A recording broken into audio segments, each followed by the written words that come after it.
All right. Well, the great harlot and the beast in chapter 17. Somebody asked if this is like the Beauty and the Beast, and the answer is no. There's no beauty in chapter 17. It's all ugly. And I mean that quite seriously. This wouldn't be a place that if I were just picking a chapter of the Bible that I wanted to teach, this wouldn't be the first place that I would go. But it is like much of the Bible. It doesn't sugarcoat reality. There is such a thing as evil in the world, and the beast is the embodiment of that evil and corrupt political power. And there's also betrayal and unfaithfulness, and that is embodied in the character here that we call the great harlot. And they kind of go together, they deserve each other, and they turn on each other as evil often eventually does. It is a self-defeating project, and we need to see that in order that we're not seduced by the apparent and shallow beauty sometimes that can be presented to us. We need to have the eyes that the Spirit gives us to see through to the deeper reality, and I think that's a great big part of what this chapter is going to do for us. One of the things that I've emphasized throughout, and that most commentators will at some level point to, is that there seems to be 4 divisions in the book that don't always make perfect sense as to why we would break it up this way, but we're beginning tonight the third of 4 in the Spirit visions that John has. The first of those was chapter 1, verse 10, where John is on the island of Patmos, and he is in the Spirit on the Lord's day, and he sees the glorified Son of Man, the Lord Jesus, in his resurrected and glorified state. And so he appears to him there. And then in chapter 4, verse 2, it says that he was in the Spirit and taken up into heaven, where he sees the Lamb again, the same figure, approaching the Ancient of Days, the enthroned one, to receive the scroll from his right hand. And then in chapter 17:3, we have the third of these in the Spirit visions. And this time we're going to see that he's taken into the wilderness, where he will see the great harlot. And then the last one will be in chapter 21, verse 10, where he will be taken up to a high mountain. And there he will see the true bride, the New Jerusalem, coming down out of heaven as a bride adorned for her husband. So one of the things that strikes me about looking at those divisions is that the first 2 in the Spirit movements focus on Jesus. Chapter 1:4, the glorified Son of Man. Chapter 4, verse 10, or 4:2 rather, the Lamb of God who approaches the Ancient of Days. But the second 2 in the Spirit movements focus on female characters. So we have Christ, the head, the head of the body and of the bride, portrayed and revealed to us, this unveiling of Christ. But in these latter chapters, we're getting another unveiling. And the first unveiling is of this false bride, this one who is a covenant breaker. And with her finally being dealt with, we're ready for the 4th and final in the Spirit vision, in which we'll see the glorious and beautiful true bride coming down out of heaven to be joined with the male figure, Christ, as his appropriate bride. Okay, so I think seeing these 4 in the Spirit visions and seeing that progression helps kind of put some things together.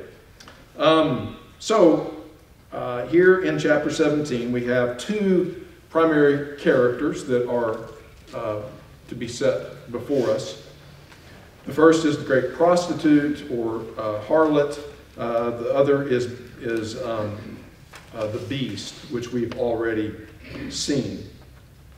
And we've already talked also about one other thing I want to mention. We've seen that the dragon, the sea beast, and the land beast sort of are a parody of the real thing. The real thing would be what? The Trinity. Yeah, the Holy Trinity. God, the Father, the Son, and the Holy Spirit. And there seems to be some play on that with the infernal trinity of the dragon, Satan, the sea beast, and political embodiment in Rome, and the land beast, or false prophet, which is the religious expression of that. And then here also with these two women that are being contrasted in the latter part of the book, we have the harlot Babylon, who is contrasted with the true bride, or the New Jerusalem. Okay, I think keeping in mind that these two things are being set in juxtaposition with each other, and there's a comparison and contrast between the two, will help us make sense of who the false bride really is.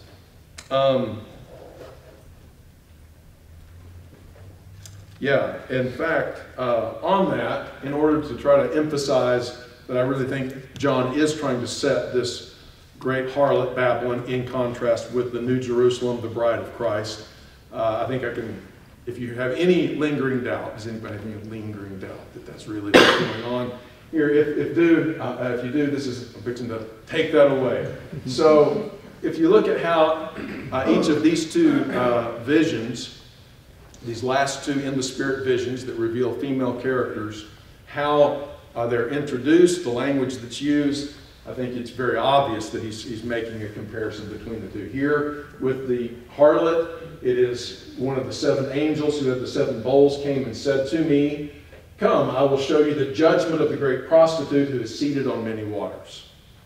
Then the same kind of language in chapter 21, where he's going to show him the true bride, the same angel, or one of the same angels with the 7 bowls of the last plagues, came and spoke to me, saying, "Come, I will show you the bride," not the "come, I will show you the judgment of the great harlot," but "come, I will show you the bride, the wife, the true wife of the Lamb." But not only there, and the next pairing, and that 17:3 should be paired with, if you're taking notes, 21:10. This is 21:10 down here.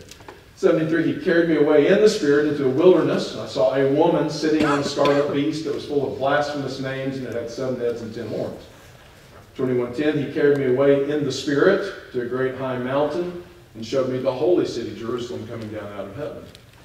And then the last of these is toward the end of these visions. So in 19:10, the end of the vision of the harlot and her destruction, Babylon the Great, I fell down at his feet to worship him, the angel that had revealed it to him. And at the end of the showing or revelation of the true bride, the New Jerusalem, I fell down to worship him. So these are all framed in very much the same way. And those are the way, that's the kind of thing that Bible writers and literary people who write literature often try to do things to give you clues. Look, these two things are being compared with each other. So I think it becomes pretty obvious. Okay, hopefully you can read that. This is the first 6 verses of chapter 17. Since it is small, I'll read it myself. Then one of the 7 angels who had the 7 bowls came to me and said to me, "Come, I will show you the judgment of the great prostitute who is seated on many waters, with whom the kings of the earth have committed sexual immorality, and with the wine of whose sexual immorality the dwellers on earth have become drunk." And he carried me away in the Spirit into a wilderness, and I saw a woman sitting on a scarlet beast that was full of blasphemous names, and it had 7 heads and 10 horns. The woman was arrayed in purple and scarlet, and adorned with gold and jewels and pearls, holding in her hand a golden cup full of abominations and the impurities of her sexual immorality. And on her forehead was written a name of mystery. And here's what was written: Babylon the Great, mother of prostitutes and of earth's abominations. And I saw the woman drunk with the blood of the saints, the blood of the martyrs of Jesus. Okay? So I warned you this was ugly, and so it is. So let's try to dig into it and see if we can come to some identification of who this harlot, also known as Babylon the Great, is. So, well, she's the great harlot, right? Now, what is, and she's guilty of fornication or adulteries, and she's also a city, Babylon the Great. In the Bible, well, in the book of Revelation, are terms like fornication and her adulteries and all this, is this, again, probably something that's directly literal? Is he talking about some woman who runs a brothel maybe, and she's like the head of some guild of sex workers? Is that what he's trying to show us? No. How in the Bible is sexual immorality between human people, men and women, how is that often then used symbolically in the Old Testament especially? Israel's unfaithfulness. Okay. Israel's unfaithfulness to who? To Yahweh. To Yahweh, yes. So Yahweh is portrayed as both Israel's father and is Israel's husband.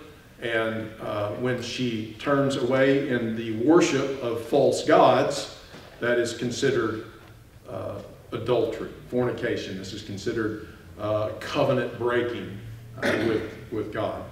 But not only in turning after false gods and idol worship, what else might Israel do that would be considered by God the breaking of a covenant oath and therefore spiritual adultery? Would it always just be specifically tied to idol worship? Killing prophets that have been sent to her. Okay, killing the prophets that are sent to her would certainly be a violation of the covenant agreement between her and her husband.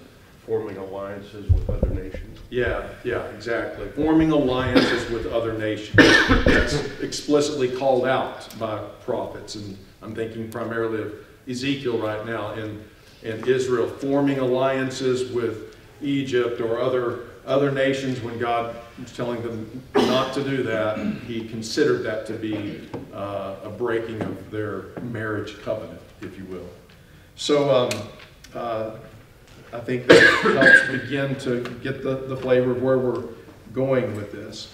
Now, the great harlot here, that is the subject, the main focal point of chapter 17, that's also identified down here as Babylon the Great, has this city or this people group been mentioned already in Revelation? The answer is yes. Let's see where. Look at chapter 14, verse 8.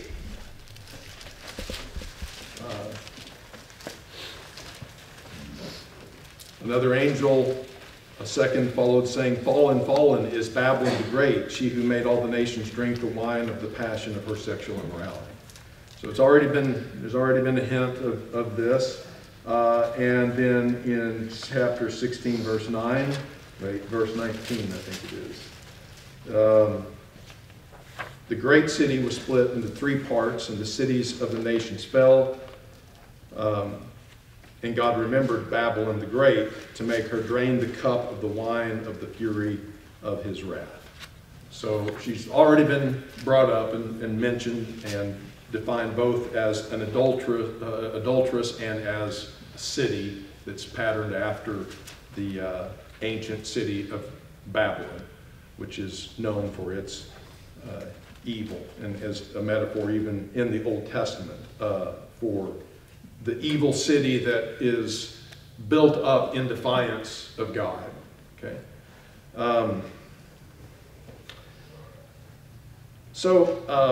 Look, just there is a cajillion Old Testament references I could point to talk about Israel breaking covenant with God and this being called adultery. And I think most of you are familiar with that. But here's just one very short and to the point, Isaiah 1:21. How the faithful city, what would that be? Jerusalem. How the faithful city has become, this is the ESV, a whore. She who was full of justice, righteousness lodged in her, but now murderers. So this once godly city has perverted its ways and is now considered unfaithful to God. Another one that I won't take the time to read, but by far the most obscene, and that is the proper word to use for it. And you're new to the Bible, you might know that there's obscenities in the Bible, but an extremely graphic and obscene, intentionally obscene chapter in the Bible. By far, I think the most obscene is Ezekiel chapter 16, in which he goes into very explicit description of her adulterous ways as she has turned away from God to pursue her lovers, form these alliances with these other nations, and to pursue her idolatrous ways. And therefore, in that book, judgment is coming. But it wasn't just ancient Israel that ultimately was judged this way, or Jerusalem that was judged this way, as it was when Nebuchadnezzar leveled Jerusalem and destroyed the first temple. But it was this way again at the time of the first century. When the bridegroom came, who was the bridegroom that came in the first century? Jesus is the bridegroom who comes. He's presented very clearly in the Gospels as the bridegroom. In the Synoptics, I don't know that he's explicitly referred that way in the Gospel of John, but it's all over. In fact, it's dominant in the Gospel of John that there's these marriages, all these things are taking place, and the question is, but where's the bridegroom? Well, here he is, actually. It's Jesus throughout the story. So he is the bridegroom who comes for his bride, Israel, but he finds her, when he arrives, unfaithful. And David Chilton, in his commentary, puts it this way. I think I have a dead battery. He says, the sight of her true husband, that is the arrival of Christ, only drove her further into an adulterous union with the kings of the earth. Remember, it was none other than the chief priests of the nation who said at Jesus' trial, we have no king but Caesar. Okay. What will I do with your king? He asked. And the priest, the high priest, said, we have no king but Caesar. And so there is the false bride betraying her husband in pursuit of her relationship with a false husband. All right, and I think that statement in itself really lays out for us the picture that we're seeing described for us here in Revelation 17, 1 through 6. I think that the harlot, the false bride, is Jerusalem, and yet she is connected in her unfaithfulness with Rome, okay, who is the beast. We've already identified him as the beast when he was revealed to us in chapter 13. So there is an unholy union between the two. Now, back to our text here in verses 1 through 6. Look at specifically, it talks about a number of things. We obviously can't go into all of these descriptions. She's seated on many waters. Of course, ancient Babylon was famously seated on the Euphrates River. And I think it's just connecting this city again with this metaphorical, ungodly city from the past. And to identify Jerusalem with that city is, be the ultimate insult to the holy city, Jerusalem. It sits on many waters, and of course, waters flow out from the city, and then perhaps that speaks then of the commerce and connection between that city and other peoples. And therefore, the kings of the earth have committed sexual immorality with her. Now, in verse 3, when he has this vision, he sees this woman, and she is sitting on the scarlet beast. So there's, again, some sort of improper connection between her and this beast that perhaps is the reason why she is defined as this great harlot. Now, this beast is clearly connected with the one we've already talked about in chapter 13 by the 7 heads and 10 horns. Now the woman in verse 4 is described a little bit more in particular. She's arrayed in purple and scarlet, adorned with gold, jewels, and pearls, and she holds in her hand a golden cup. Now, we could look at the description of her clothing and say, well, she's just dressed up like a prostitute, but I think a careful look will say this isn't cheap and trashy clothing. What kind of clothing is this? Royalty. She's decked out like a queen, okay? And of course, this is the kind of thing that we see described of the city of God in such passages as Isaiah 60, verses 5 through 11. And again, will be some of the kind of language that's used to describe the New Jerusalem, the true bride, in Revelation 21, verses 18 through 21 when we get there. So this is the adornment not of a cheap prostitute, but of a royal bride, which only adds to the perverseness of what she's doing. She's using the gifts that God, her husband, has bestowed upon her and lavished upon her as a way of seducing the kings of the earth with whom she is committing adultery. She's also holding this golden cup in her hand, which is exquisite on the outside. Very, very appealing. I'd like to have a gold cup. I don't know, some of you guys probably drink from gold cups. I don't. Mine are ceramic or plastic.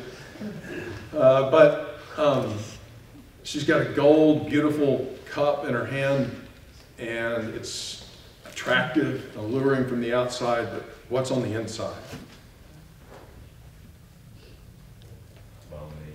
Yeah, just abominations. I mean, it's full of every kind of filth. Does that remind y'all of anything?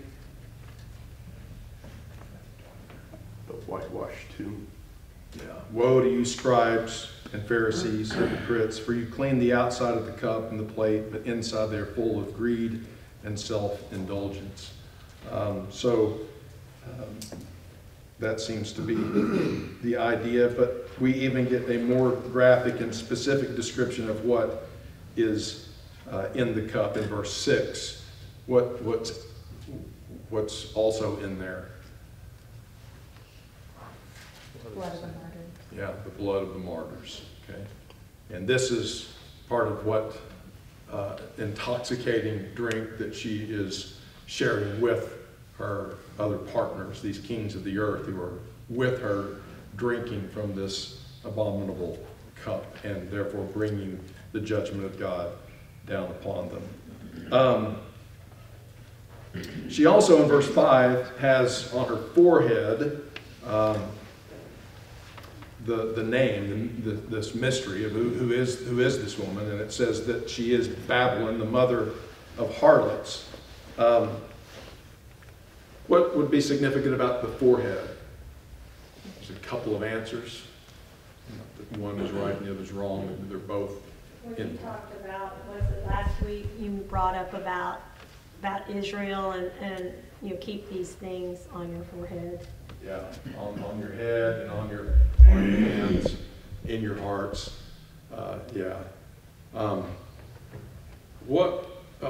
The priests also, the high priest, part of his get-up was a plate on his forehead that said, "Holy to Yahweh," okay, devoted to God. But this woman wears a plate that shows who her two true loyalties are with, and that is basically herself. Also, there are passages in the prophets that speak of the forehead of the prostitute as just being the brazen hussy, okay? Excuse me, don't fall over here.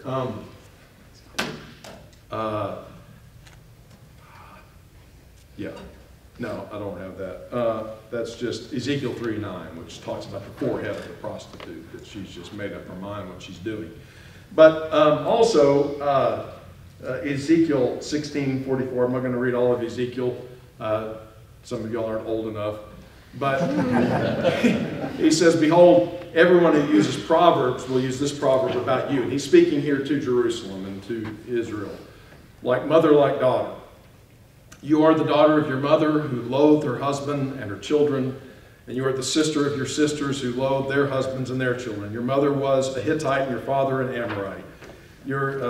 That's not Good. And your elder sister is Samaria.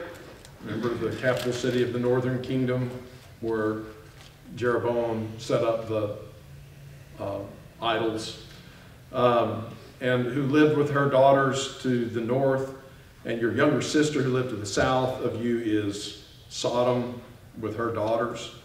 Not only did you walk in their ways and do according to their abominations, within a very little time you were more corrupt than they were in all your ways. As I live, declares the Lord God, your sister Sodom and her daughters have not done as you and your daughters have done. So, saying to Jerusalem, in effect, there, you are the mother of all harlots, which again was the sternest sort of rebuke that you could have imagined. But again, I think what we're seeing here in Revelation is that the same story has repeated itself again, and Jerusalem is finding itself in this same position. All right. But then the really amazing thing, and I put this up a second ago accidentally, is John's reaction to this. And I don't know for sure, commentators are of differing opinions about it, but when John sees her, what's his reaction? I marveled greatly. Okay. Does anybody's translation use a different word than marvel? Mine says astonished. Astonished. Okay. What do you think that might suggest? It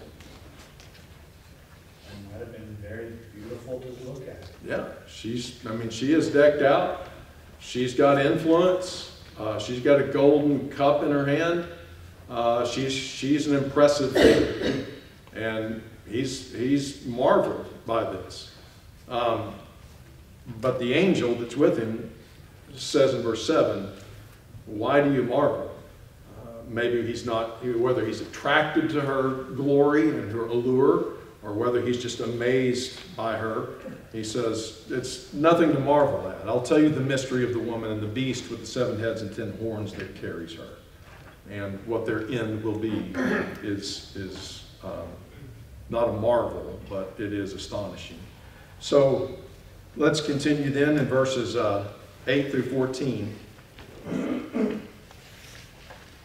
The beast you saw was, okay, so now he's switching from the harlot, Babylon, to the beast that she's riding on. The beast you saw was, and is not, and is about to rise from the bottomless pit and go to destruction.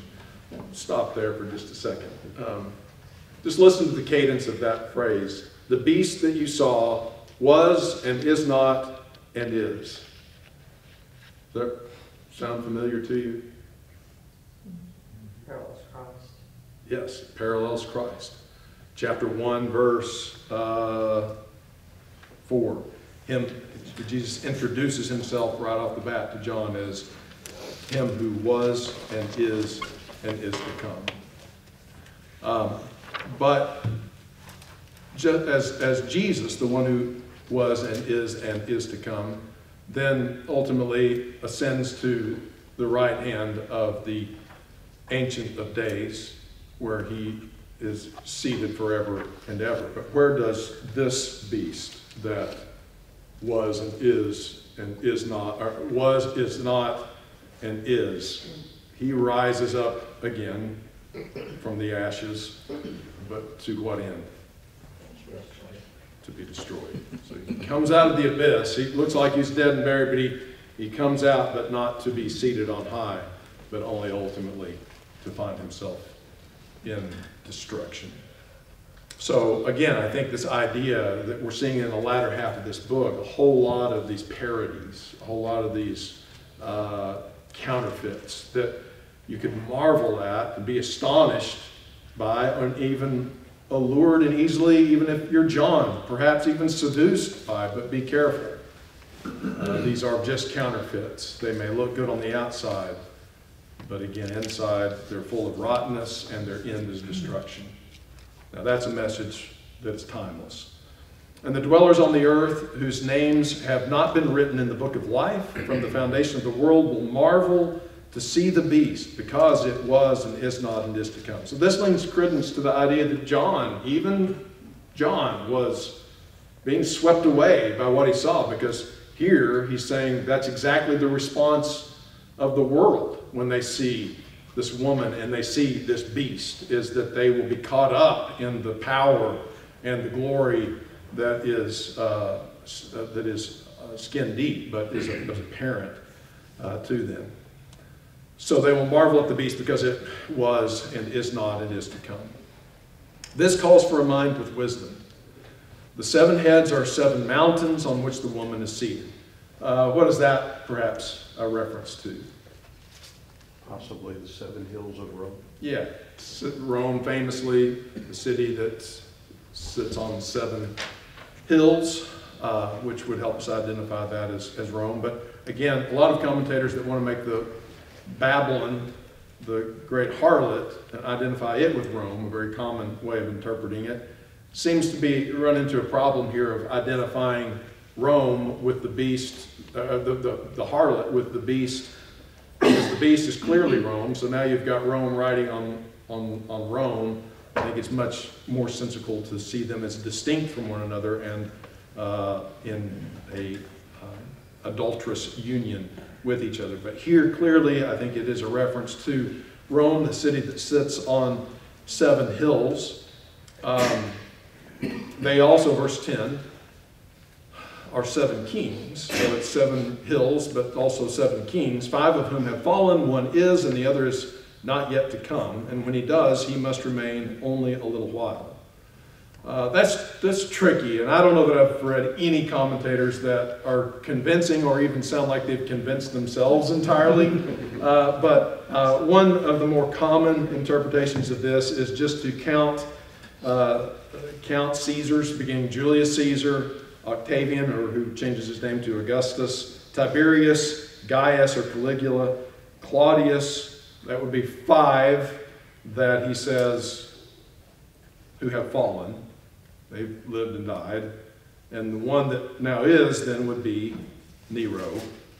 And then the one that is to come will remain only a little while, which again, that's where it kind of gets difficult. We do know, as Brian talked about, the year of the 4 emperors following Nero. Is he just referring to the one who would succeed him, or are these short-lived emperors after? I don't know for sure. But then he talks in verse 11 about an 8th, for as the beast that was and is not, it is an 8th, but it belongs to the 7, and it goes to destruction. I think the idea is that all of this is just characteristic of the empire that manifests itself and has times, and one very particular relative to the time of the writing of the book, in which it appears to be teetering and perhaps going under, and then reorganizes itself and rises up in power once more. That's the 8th being that's just kind of characteristic of how this thing goes. But be very clear in your mind into verse 11. The end of this beast is what? Destruction. Verse 12. And the 10 horns that you saw are 10 kings who have not yet received royal power, but they are to receive authority as kings for 1 hour together with the beast. Probably this has something to do with the 10 provinces of the Roman Empire and the various kings or authorities throughout the empire that would, along with the edicts of Rome itself, work together for the destruction not only of Jerusalem, but of Jews throughout the empire. And Brian may go into this in the next chapter, but it wasn't just in Jerusalem that Jews were slaughtered.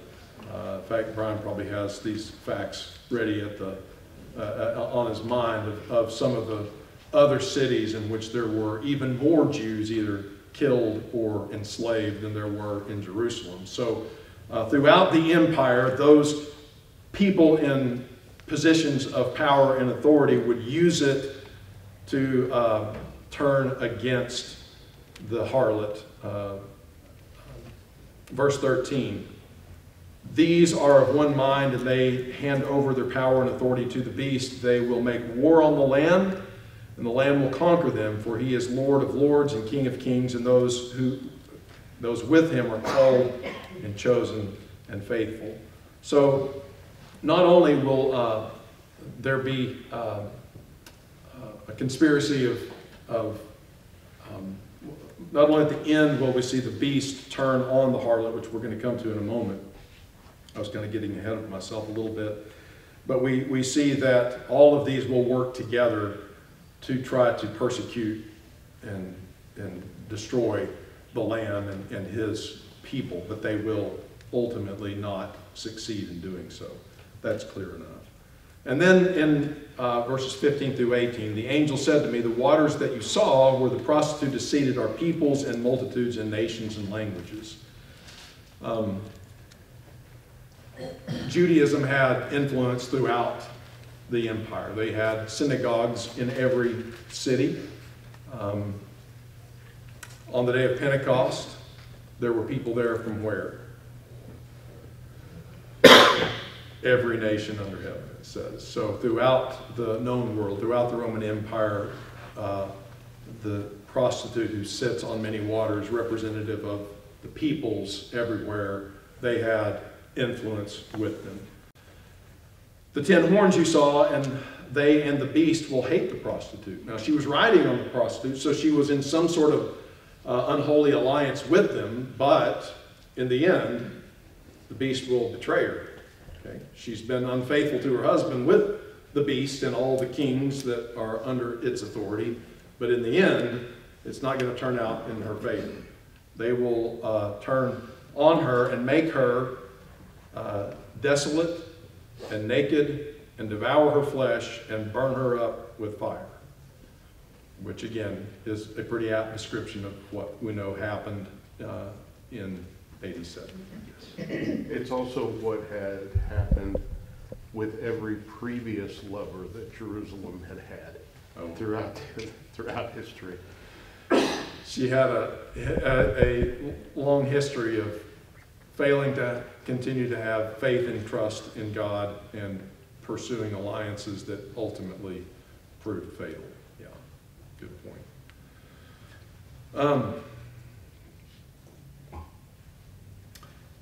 And then he ends it with a statement that is probably the number one reason why commentators will often identify the woman, the harlot, with Rome. And that is, he says, the woman that you saw is the great city that has dominion over the kings of the earth. So, well, obviously, this is Rome. But the book of Revelation is not about primarily military and political power and dominion. It's primarily about covenantal and religious power and influence.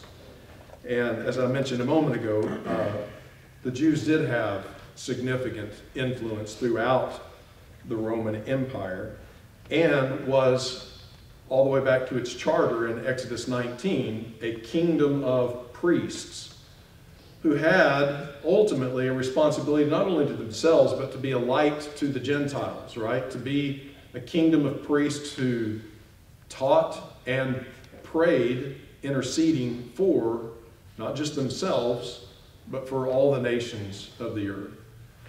But instead of being the faithful witness and true priesthood, it corrupted itself to the degree that Paul in Romans chapter 2, you remember what he does there after he catalogs all the sins of the Gentiles and turns in chapter 2 to talk to his fellow Jewish countrymen. Anybody remember how that goes? What does he say? Yeah, I think it's worth reading. Romans 2, where did it begin? I'll just pick up in the middle. You then who teach others, do you not teach yourself? While you preach against stealing, do you steal? While you say that one must not commit adultery, do you commit adultery? You who abhor idols, do you rob temples? You who boast in the law and dishonor God by breaking the law, for it is written, the name of God is blasphemed among the Gentiles because of you. Speaking to his Jewish brethren. So,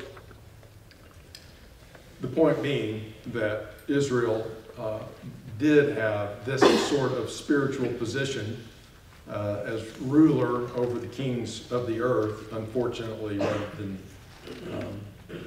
doing that job faithfully and to good effect, became corrupted by them and even led them into deeper corruption.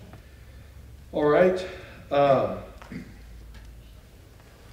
some points of application then. I was thinking, just as the book opened, the letters, the messages to the 7 churches, there were a couple of figures or characters that are mentioned. One was Jezebel and the other was Balaam, both of which were Old Testament figures that led the children of Israel into fornication and idol worship, and alliances, or were even alliances with foreign countries. Jezebel was from, where was she from? Phoenician. Huh? Phoenician. Phoenician. And at any rate, she sort of represents, in setting up the worship of Baal and Asherah, the leading of Israel astray. And so in citing these two figures and saying that there are Jezebels and Balaams in those 7 churches and being warned about them, seems again to suggest that one of the purposes of describing in such detail both the nature of the beast and the harlot city that is in alliance with her is a warning to the churches not to be drawn in and mesmerized, or what was the word? Not astonished, but marvel. Don't marvel. Don't be caught up in the allure and the apparent stability and power that's there. And it would have certainly been a temptation for early Christians to begin to think, well, through alliance with Rome or through alliance with Judaism, I can escape some of the pressure that I'm under, but that's a bad move.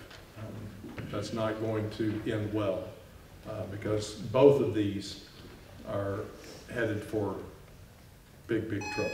All right, thank you all very much.